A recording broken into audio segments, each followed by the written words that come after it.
ইলেকশনের জন্য নমিনেশন করলাম। এইটা বার্নপুর ইস্পাত কর্মচারী সংঘের একটা ওয়ার্কারদের কাছে কমিটমেন্ট ছিল যে এখানে ট্রেড ইউনিয়ন ইলেকশন আমরা করাবো, এবং বহু তারাকে প্রসেস করার পরও আমাদের এখানে ট্রেড ইউনিয়ন ইলেকশন আমরা করাতে পারিনি। মানে ম্যানেজমেন্ট এবং 4টা ইউনিয়ন লিখে দিয়েছিল, এখানে কনসার্স দিচ্ছিল, তার জন্য আমরা হাইকোর্টে গিয়ে লড়াই করার পর হাইকোর্ট থেকে একটা অর্ডার এসে তার পরিণাম আজকে এসেছে। তার জন্য আমি অনারেবল হাইকোর্টকেও ধন্যবাদ দিচ্ছি, আর সাথে সাথে RLC অফিসকেও ধন্যবাদ দিচ্ছি। আর এইটা আমাদের আইএসপির সমস্ত ওয়ার্কারের একটা বাসনা ছিল, সুপ্ত বাসনা না, মানে যেহেতু সমস্ত স্টিল প্ল্যান্টে হয়, যেমন আমাদের ইন্ডিকেটেড 5টা প্ল্যান্ট আছে, তার মধ্যে 3টে প্ল্যান্টের অলরেডি হয় এবং তার সঙ্গে সিস্টার সালেমেও হয়, কিন্তু এখানে হবে না। এখানে যে একটা ইউনিয়নদের একটা সিন্ডিকেট চলছিল, সেই সিন্ডিকেটের ভাঙার জন্য এরা করতে চাইছিল না। আমরা বার্নপুর ইস্পাত কর্মচারীর সঙ্গে ওয়ার্কারের সাথে কাজ করে, তার জন্য আমরা ইলেকশন চাই এবং সব ওয়ার্কারও চাই। আপনি জানেন যে একটা ইউনিয়ন দ্বারা রিট পিটিশন করেছিল, তার জন্য কালকে এক ওয়ার্কাররা 700-র ওপর ওয়ার্কার এখানে RLC সাহেবকে একটা মেমোরেন্ডাম দিয়েছে যে এখানে ইলেকশন চায়, মানে ওয়ার্কার কতটা চায় সেটা হয়ে। আপনার নাম? আমার নাম সঞ্জীব ব্যানার্জি, আমি বার্নপুর ইস্পাত কর্মচারী সংঘের জেনারেল সেক্রেটারির দায়িত্বে আছি। ভারত মাতা কি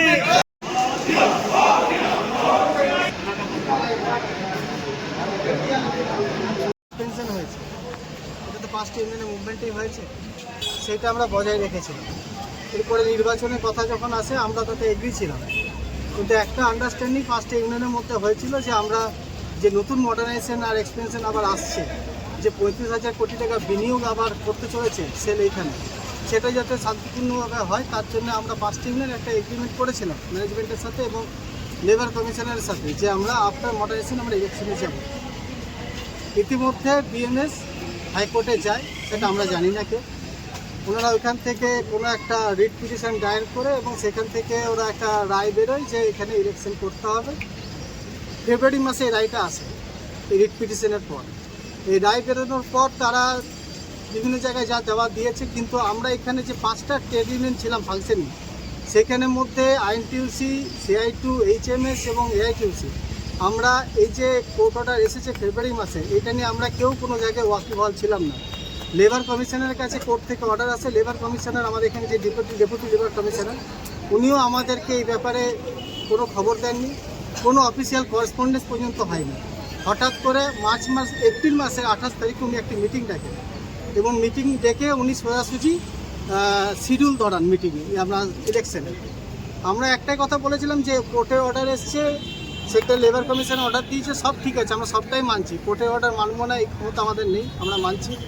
ইলেকশনেও আমরা যেতে রাজি, ভালো ইলেকশন হবে, ওয়ার্কারদের যা ভিউজ আছে তা আসবে, সব ঠিক আছে, কিন্তু আমাদের তো টাইম চাই। আজকে আমাদের মার্চ মাসে অল ইন্ডিয়া স্ট্রাইক ডিক্লেয়ার হয়েছে, মে মাসে 20 তারিখে আমাদের অল ইন্ডিয়া স্ট্রাইক, আমরা নোটিশও দিয়েছি। এর মাঝখানে আমরা হঠাৎ করে 28 তারিখে এপ্রিল মাসে জানতে পারছি এখানে একটা ইলেকশন করাবে লেবার কমিশনের অফিস থেকে। আমরা তখন একটাই অ্যাপিল করেছিলাম যে আমাদেরকে টাইম দেওয়া হোক, কারণ হট করে আপনি ডেকে পড়ে শিডিউল দিচ্ছেন, আগে থেকে কোনো রায় আমাদের দেখাননি, আমাদের তো রাইট আছে জানার যে কোর্টের থেকে কী অর্ডার এসছে, উনি জানাননি। আমরা শুধু এক্সটেনশন চেয়েছিলাম এবং লেবার কমিশনে বলেছিলেন হ্যাঁ ঠিক আছে আমরা অ্যাপিল করছি যাতে এক্সটেনশন দেওয়া যায়। উনিও স্বীকার করছেন না ভুল হয়েছে, রাইট আপনাদের জানানো হয়নি কোর্টের যে পিটিশনটা। এরপরে আমরা যখন 28 তারিখে মিটিং করে ঘর যাই, রাতেরবেলায় জানতে পারি যে আমাদের কাছে একটা মেল এসছে, মেলে ইলেকশনের শিডিউল সব কিছু দিয়ে দিয়েছে, সেই অনুযায়ী যা আমাদের নমিনেশন করা সব আমরা করছি। কিন্তু কোর্টের কাছেও আমরা একটা অ্যাপিল করেছি হাইকোর্টে যে এইভাবে একতরফাভাবে যে ইলেকশন এখানে ডিক্লেয়ার করা হলো, বাকি যে ফাংশনিং ট্রেড ইউনিয়ন তাদের কাছ থেকে রায় জানতে চাওয়া হলো না, এবং এইভাবে একটা ইলেকশনকে কন্ডাক্ট করছি উনি একতরফাভাবে, এর বিরোধিতা আমরা করেছি। কিন্তু কোনো অংশেই CI2 কোনো দিন কোনো প্ল্যান্টে বা কোথাও আমরা ইলেকশনের বিরোধিতা আমরা করিনি। আমরা বরাবর এই নিয়ে সোচ্চার থেকেছি যে ইলেকশন করানো দরকার, ওয়ার্কারদের যে ডেমোক্রেটিক রাইট তা থাকা দরকার, আমরা বরাবর এই নিয়ে সোচ্চারও হয়েছি এবং আজকেও ইলেকশন তার জন্য আমরা নমিনেশনও ফাইল করেছি। এবং শ্রমিক বিরোধী কোনো রকম কোনো এগ্রিমেন্ট কোনো রকম वहाँ के जो अस्थायी कर्मचारी हैं, जो मजदूर हैं, हमारा जो है मजदूरों का पार्टिसिपेशन कौन करेगा, उसके लिए जो है आज नामांकन का दिन था और भारतीय मजदूर संघ ने अपना नामांकन किया। इसको अपना ये किया नाम क्या? वन उत्पाद कर्मचारी संघ, उसका सिंबल रहेगा चक्रमुष्टि गेहूँ की बाली है, आगे क्या लड़ाई रहेगा आप लोगों का? लड़ाई कहीं कुछ नहीं है।